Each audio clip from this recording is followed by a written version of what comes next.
You will no longer be able to park for free at any BART station. I'm Michelle Quintero, and I'll tell you which stations have recently started charging these fees and how it's affecting some riders. Playing with dolls has never been so smart. I'm Sheree Honeycutt, and coming up on State of Events, I'll tell you why.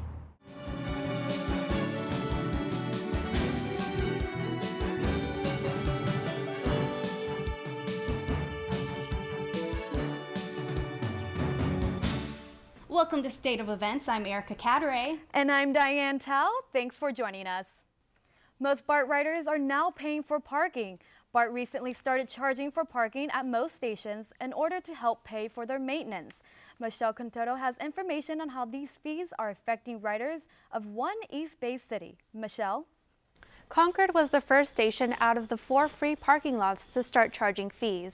The North Concord and Oakland Coliseum BART stations also recently hopped on board. The Hayward station will begin charging on December 8th.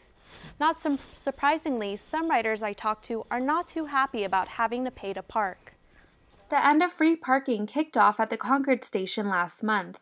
The Concord station was one of the last 4 stations to offer free parking in the BART system.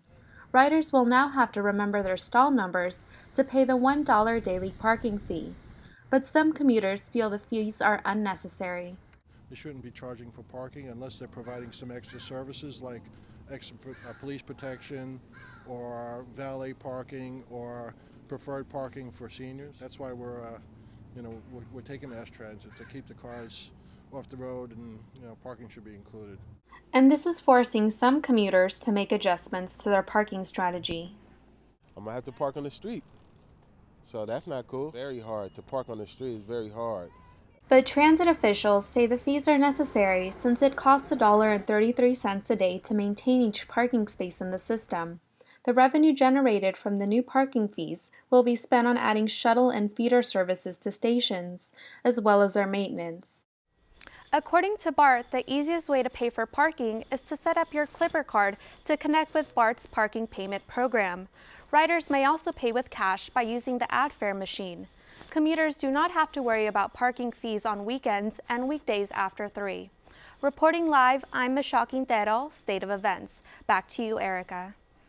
Thanks, Michelle. As part of their campaign to stop texting and driving, AT&T released a study that shows 75% of people still text while they drive. Over 1,000 people participated in the study, and 98% said they are aware of the dangers of texting and driving. AT&T is also planning to extend their free Drive Mode app to iPhone users as part of their campaign. The app silences cell phone notifications when it detects a car moving faster than 15 miles per hour. Thanksgiving Day is next Thursday, November 27th, but many people are more concerned with next Friday, November 28th. Leslie McKinney tells us why. Leslie? Thank you, Diane. Black Friday is known as the beginning of the Christmas shopping season, but the holiday shopping is creeping in on another holiday. The day after Thanksgiving has been the busiest shopping day for years, but the big decision for many people is whether or not to brave the crowds. Even with all the great sales, it seems many people enjoy a more relaxing holiday. Do you like Black Friday? No. Do you ever go out and shop on Black Friday? No. Why not? Never. No, because of the crowd. Too crowded, and I don't think the sales are as good as when you go another time. And there's nothing that we have to get it the day after Thanksgiving. Each year, it seems both crowds and aggression increase on Black Friday, but the time at which stores open has also been increasing. Stores like Target, Macy's, and Walmart will open at 6 p.m. this Thanksgiving. Best Buy will open at 5 p.m. on Thanksgiving Day. Other retailers are giving their employees some time to enjoy the holiday. Costco, GameStop, and Nordstrom are some of the stores that will stay closed this Thanksgiving Day. A lot of people will be home enjoying Thanksgiving dinner, but others love getting a jump start on holiday shopping, and there are some deals out there. Last year, Apple offered up to $61 off on tablets. So, if you're braving the crowds the day after Thanksgiving, be a smart shopper and do your research. With State of Events, I'm Leslie McKinney.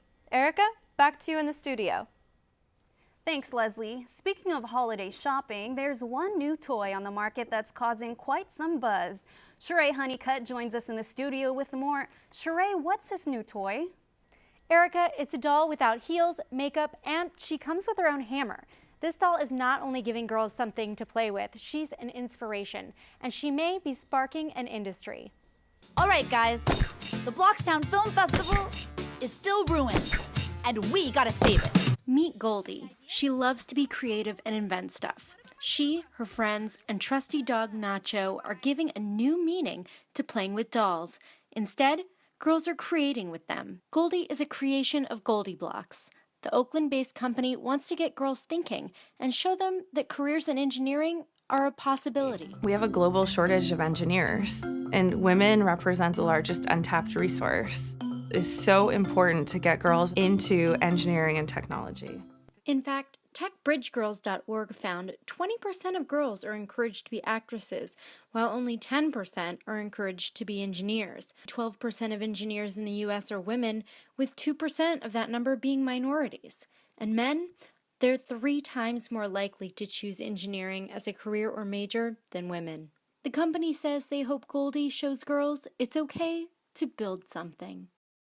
Goldie retails for $25, which is about the same as Barbie. You can find her at Toys R Us, and this Thanksgiving, she'll be larger than life with her own float at the Macy's Thanksgiving Day Parade. Reporting live, I'm Sheree Honeycutt for State of Events. Back to you. All right, Sheree. The San Francisco Marin Food Bank says that the need for food in this area has increased 20% since 2008. But an act of kindness is going to benefit tens of thousands of people. Reporter Sammy Mamo went to the food bank to find out more. Thank you, Diane. Foster Farms is in the holiday spirit. They're going to help feed a lot of people with the generous donation they just made at the San Francisco Marin Food Bank. Foster Farms brought a big rig full of turkey to the San Francisco Marin Food Bank with one thought in mind: feeding people for Thanksgiving. We are donating 750 turkeys. That's about 13,000 pounds. That'll enable us to help feed 14,000 families. According to the food bank, 1 in 4 people in San Francisco and Marin are at risk of hunger. This program in particular, around Thanksgiving, will provide turkeys for about 85,000 families up and down the West Coast. And while they've just received this huge donation of turkeys, the food bank needs more food and funding to help families in need so that they can enjoy a traditional Thanksgiving dinner. The food bank estimates that they distribute more than 47 million pounds of food to the community this year alone, which equates to more than 107,000 meals every day. Yet there's still a need for more. This holiday season, they can use all the help they can get, as can other food banks across the Bay Area. A big rig accident led to the Alameda County Food Bank receiving an unexpected donation of over 40,000 pounds of turkey. An unfortunate incident that means a brighter Thanksgiving for thousands. Reporting live in San Francisco, Sammy Mamo, State of Events. Thanks, Sammy. Mashed potatoes, cranberries, and green bean casserole. Yes, I'm talking about that Thanksgiving dinner. For most people, the important item on the table is the turkey. This year, there's a higher demand and fewer turkeys. So you'll see a rise in prices, but it only costs you a few cents more per pound. The government estimates the price will range from $1.12 to $1.16 per pound. Still to come on State of Events, music artists are starting to pull their music from Spotify. Christy Reno will explain who and why. And later, what do pizzas, diapers, and lotions have in common? The Green Festival. Victoria Alaniz has more after the break. San Francisco State wants to point smokers in the right direction. I'm Oscar Maciel, and coming up on State of Events, I'll show you why some students are making their own rules. Before City Car Share, we were spending a lot of money on gas and insurance. I felt like I had to check my bank account every time I went driving. City Car Share is great because the membership includes insurance and a gas card. City Car Share gives you the benefits of using a car without the hassles of owning one.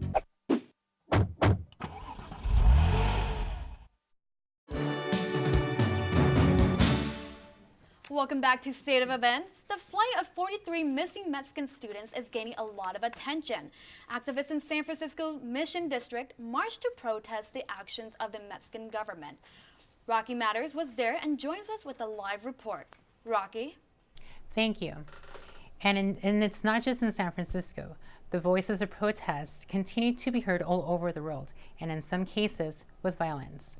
Fortunately, the San Francisco March was peaceful. Aquí estamos y no nos vamos. Here we are and we are not leaving, were some of the phrases chanted on Saturday's march in San Francisco. Protesters marched all down Mission, then Market, in solidarity with those protesters in Mexico that accused the Mexican government to act slowly on the disappearance and apparent murder of 43 students from a rural college in Ayotzinapa, Mexico. We, the people who live outside of Mexico, we know about the situation, and we are trying to put pressure on the Mexican government to do something about the safety and the violence. Protests in Mexico are intensifying and are getting violent. Whether through confrontation with the police or trying to enter the National Palace, people want a clear answer as to what happened to their students and are asking the president to resign. A message that was heard loud and clear here in San Francisco. Peña Nieto is just a puppet from the American government. So if we mobilize the people in USA demanding the stop of military aid, the government of Peña Nieto will collapse.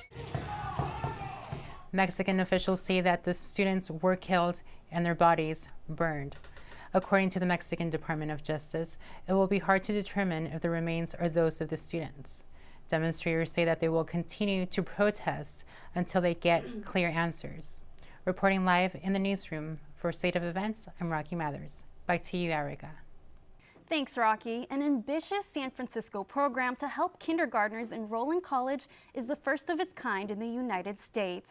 It helps children attending public schools in the city save money for college. The account comes with a $50 deposit from taxpayer funds.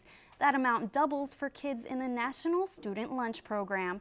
The program is meant to teach kids how to invest at an early age. It also offers matching incentives from local organizations and businesses.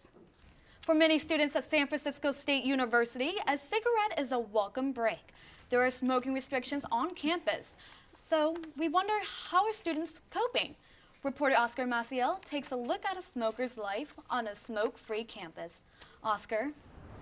Thanks, Diane. Well, this year, schools within the UC system banned smoking on campus. However, SF State is a smoke-free campus, which makes it a kinder and gentler smoking environment.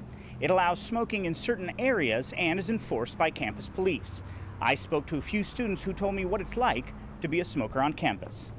San Francisco State University has 5 designated smoking areas, but there's some confusion as to where they are. There's like maybe one right there, and then one down here, then one behind towers. There's like 3. But you kind of like, until someone actually told me like, oh, this is like, you can smoke here, I didn't know it was a smoking area. But it's not. In fact, there are smoking areas under the open windows of a classroom. But it's not just misinformation that draws people to non-designated smoking areas.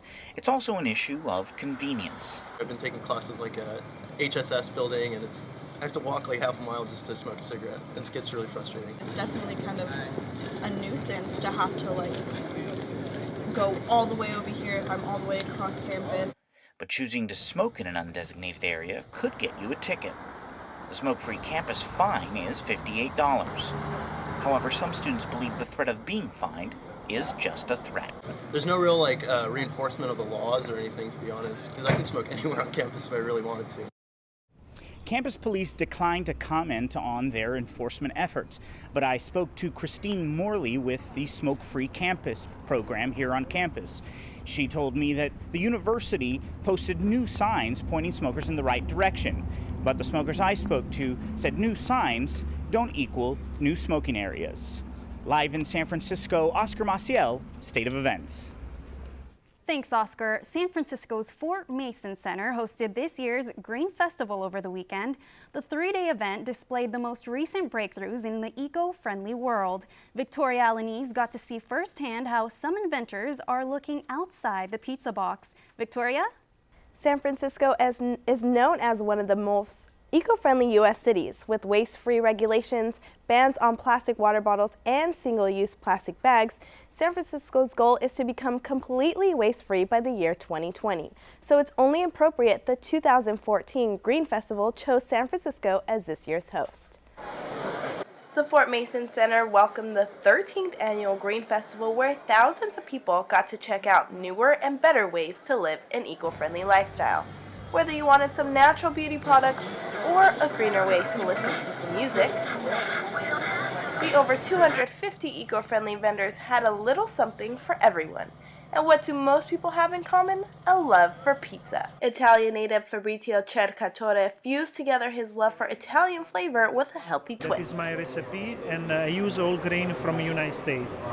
All the grain are organic and are high altitude grain, so that's giving like more quality to the grain. According to a trend tracker, 71% of shoppers consider the environment when they shop.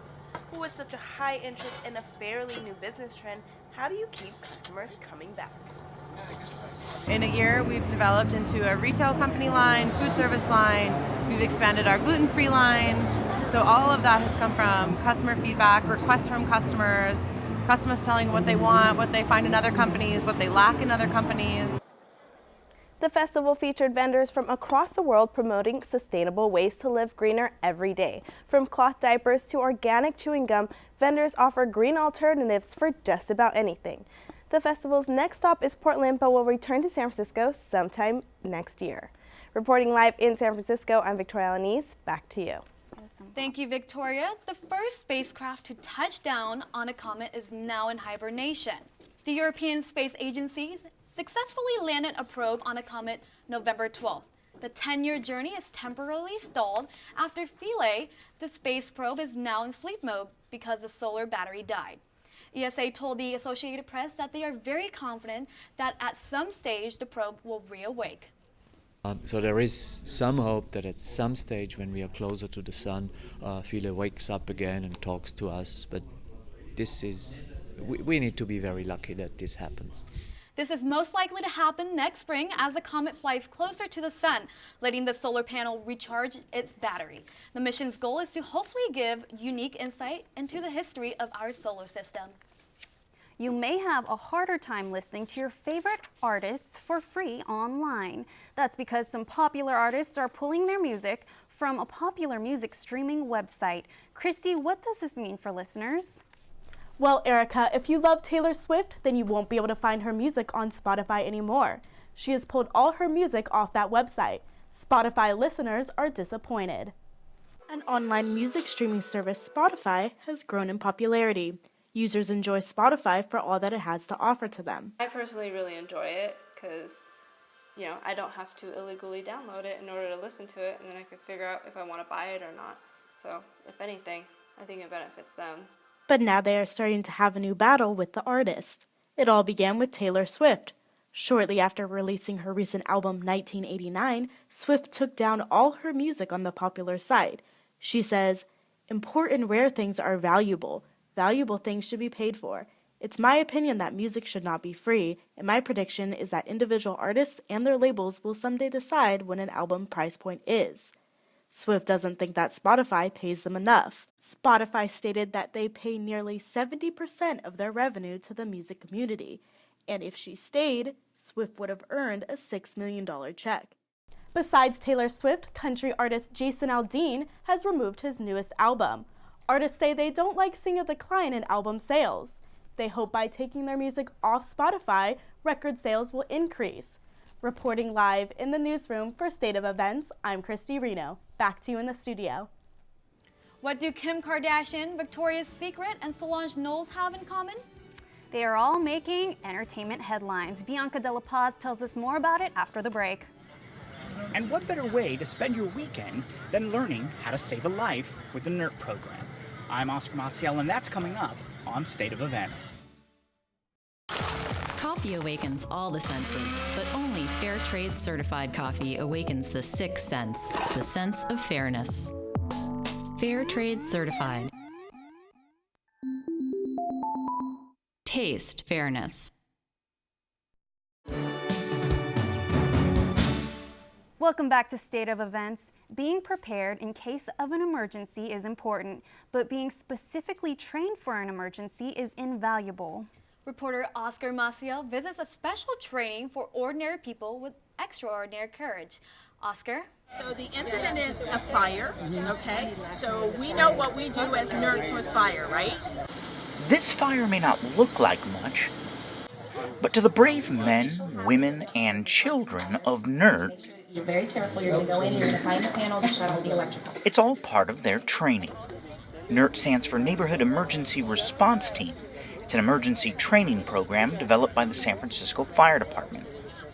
Lieutenant Erica Arteseros is San Francisco's NERT program coordinator. Actually, because of the 1989 earthquake, there was a neighborhood watch group organized through SF Safe that came to the fire department and said, we want to be empowered. We want you to show us what to do. And we train about 1,500 to 2,000 new people every single year. And so to have something still going 24 years later is really amazing. This year's citywide training took place at Galileo High School in the Marina District. Trainees get the chance to see the challenges first responders face during emergencies. NERT training isn't only inside knowledge from firefighters. More experienced NERT members also provide tools and tips on how to stay prepared. Make sure your smoke alarm works. You have cash on hand instead of relying on ATMs. Spare glasses, spare medicine. Longtime volunteer Deborah Harper says NERT is about having answers to difficult questions. Things kind of come up and you go, well, how would I solve that problem? How would I address that? Steve has talked about water purification. How would you purify water? So yeah, just different ideas people have. The solar people over here, they've been cooking. The toilet that's put together with PC piping in a container. So yeah, very interesting stuff. The NERT program offers multiple trainings. It takes 6 3-hour classes to be NERT certified. The classes are free to the public and offered year-round. From San Francisco, Oscar Maciel, State of Events. Thanks, Oscar. For more information on how to become a NERT member, visit sf-fire.org. Search word NERT. Things may have took a turn for the scandalous this week, from racy photo shoots to a sultry strut. Entertainment reporter Bianca De La Paz has the scoop. Well, Diane, there's always a lot happening in Hollywood, but this week, Kim Kardashian's famous assets stole the spotlight. Mrs. Kanye West posed in a very revealing cover shoot for Paper magazine. The seductive photos had many wondering if any extra work was done to Kim's body. Insiders from the shoot insist she is all natural. Some great lighting and a little oil was all it took to get these jaw-dropping snapshots. But the upcoming Victoria's Secret fashion show may just give Kim a run for her money. Performers for this year's Lingerie Fest have been announced. Viewers can expect to see Ariana Grande, Ed Sheeran, and headliner Taylor Swift grace the catwalk. Of course, Alessandra Ambrosio, Adriana Lima, and all of your favorite angels will also be strutting their stuff at this year's event. The 2014 Victoria's Secret fashion show will air December 9th on CBS. In other news, congratulations are in order for Solange Knowles and her longtime love, Alan Ferguson. The pair tied the knot in New Orleans over the weekend. The festivities included 100 of the couple's closest friends and family. According to E! News, Jay-Z, Beyoncé, and even Blue Ivy were front row center. Photos from the day show nothing but one big happy family, despite rumors that Solange and her brother-in-law have been feuding. Unlike most celebrity weddings, Solange and Alan didn't hide from the media and paparazzi. Photos of the union flooded the internet. So glad everything worked out for them on their very special day. Warm wishes to the newlyweds. That does it for your Entertainment Weekly Wrap. I'm Bianca De La Paz for State of Events. From the 49ers to the Raiders, our sports report is up next. San Francisco State's Cox Stadium has not only been home to the soccer and track, but football as well. But not anymore. Ashley Keene explains why not, coming up. I'm Christy Reno, and coming up on State of Events, I'll show you how hard it is to learn to juggle. Small businesses are facing expensive energy bills. Much of this expense is generated from lighting. In fact, inefficient lighting can cost small business owners more than they may realize. Smart lights, brighten your bottom line. Welcome back to State of Events. I'm sports reporter Katie Welge. This past week, the NFL reached Week 11 with the Raiders in San Diego and the 49ers in New York at Giants Stadium. Still looking for their first victory of this season, the Oakland Raiders faced one of their AFC West rivals, the San Diego Chargers, last Sunday. The Chargers were coming off of 3 consecutive losses in a bye week, which made for good timing for a matchup against the Raiders for a more promising win. Some major plays were made, though, on the Raiders' end. Rookie from Buffalo, Khalil Mack, gained his first NFL sack. Mack has said to have a bright future in the NFL. In 49er territory, both Chris Borland and Michael Crabtree had a great game with some major plays. Borland, who has stepped in for Patrick Willis, has been contributing big as he is small for an inside linebacker. The third-round rookie has racked up 47 tackles over the past 3 games. In Sunday's game, he became the first 49ers linebacker since Ken Norton Jr. in 1995 to score 2 interceptions in the same game. After 3 field goals by Dawson, San Francisco stretched the lead to 16-7 early in the third quarter when Kaepernick found Crabtree across the middle and outran 5 defenders for a 48-yard catch and run. The Niners have a 6-4 record, though it seems as if Coach Harbaugh can't escape the drama lately. During the game, linebacker Ahmad Brooks benched himself in the second quarter and never returned. NFL media insider Ian Rappert reported that Brooks removed himself after learning he would share the time anticipated as his position with Aldon Smith and Aaron Lynch. In the post-game conference, Coach Harbaugh stated that the team needs Brooks to win a championship game and later admitted that everything was fine with the linebacker. Stay tuned. San Francisco State University offers 12 sports programs, but football isn't one of them. Reporter Ashley Keene spoke with some of the campus community to see how they feel about it. Ashley? Touchdown Gators! Due to limited funding, the football team was cut in 1995. This did not come as much of a surprise at the time because the team had not had a winning season since 1973. Jack Hyde, who had been coaching soccer at SF State since the retirement of the team, says he's noticed a difference in the athletics for the better. I think students have gotten behind the other teams on campus. All that fan support that was going there has been spread out. Students today feel having a football team could be beneficial to the athletic program. I think if there's a football team, we'd probably get more funding and there'd probably be more support. I wish we had a football team because I feel like we get a lot more support from other students for the whole athletic department. I feel like a lot of students here don't even know we have sports teams. Athletic Director Charles Guthrie stands behind the students and their wishes, but before tackling the addition of another team, his attention is on the existing ones. My job is to make sure that the programs we have here today are doing well. Get the resources behind the programs we have. We have 12 sports right now, and as you can see from the standings, we're slowly creeping up into the top half of the bracket. And so what we're doing is investing in the programs we have. Thanks, Ashley. Well, that's all for sports. Back to you, Erica and Diane. Thanks, Katie. The key to learning popular circus trick is all about timing. 1, 2, and 3 may become your favorite numbers when learning to juggle. And you can learn this free in San Francisco. State of Events Christy Reno shows you how. Clubs, rings, and balls. These are the various items people juggle at Circus Center in San Francisco. Every Sunday, Jade teaches a free class to teach people to juggle. The class ranges from first-time jugglers to more experienced. Jordy has been juggling for a month and says there are some health benefits to it as well. Because I saw a special on how to hack your brain, and they said in it that one of the best things that you can do to speed up your processing of your brain and your peripheral vision is juggling. So I thought, well, I'll try it again. And I really love it because it gets me out of my head.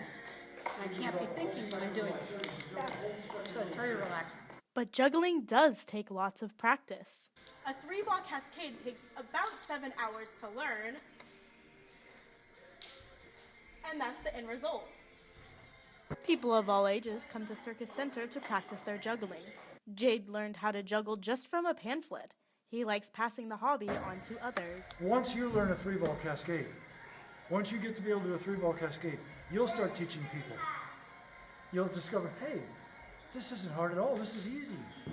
And the tricks I showed you to learn to juggle, you can teach somebody else. In fact, that's the way jugglers mostly work. The class is held every Sunday from 2 to 4:30 at Circus Center on Frederick Street. In San Francisco for State of Events, I'm Christy Reno.